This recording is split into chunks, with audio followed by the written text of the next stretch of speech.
Ya alcanza na 56 heridos soldado el necesita ACKB na camp Navarro General Hospital del Ayer Aga. Después na continua subir el número del mga tairi soldado na giyera kontra Abu Sayyaf na Barangay Bayoko, Bagindan, Tipo-Tipo, Basilan del Sabado, mismo dia del araw ng kagitingan. Ya legal AFP Chief of Staff General Hernando Iriberi del Ayer, ielea dali con el medalya ng sugatang sundalo con el mga soldado, kian mayuriya kanila tiyan mga tupada del bala na kwerpo, i mga shrapnel wounds, desde M203 grenade launchers del kontra. Uno por uno yaman kwento el opisyal con el mga soldado del 44th Infantry Battalion para hindi asigun man lo moral.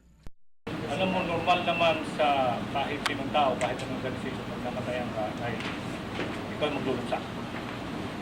Yung iba yung low moral. Alam mo, ang sundalo habang nasusundagan, lalong tumatapang yan.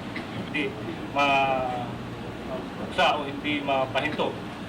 Dahil hindi lang naman military solution ito. Marami tayong dapat consider na factors at ba't makaasa kayo ng inyong armed forces ay tuloy-tuloy na gumagawa at ginagampanan ang kanyang papel para mapatahimik ang ating mga kababayan at ating mga kamay. Na coverage del news team ayer, adentro del Campo Navarro General Hospital, puede observa que manada kanila sangrino pa siyempre, como un indikasyon que hondo el di mga tupada del bala.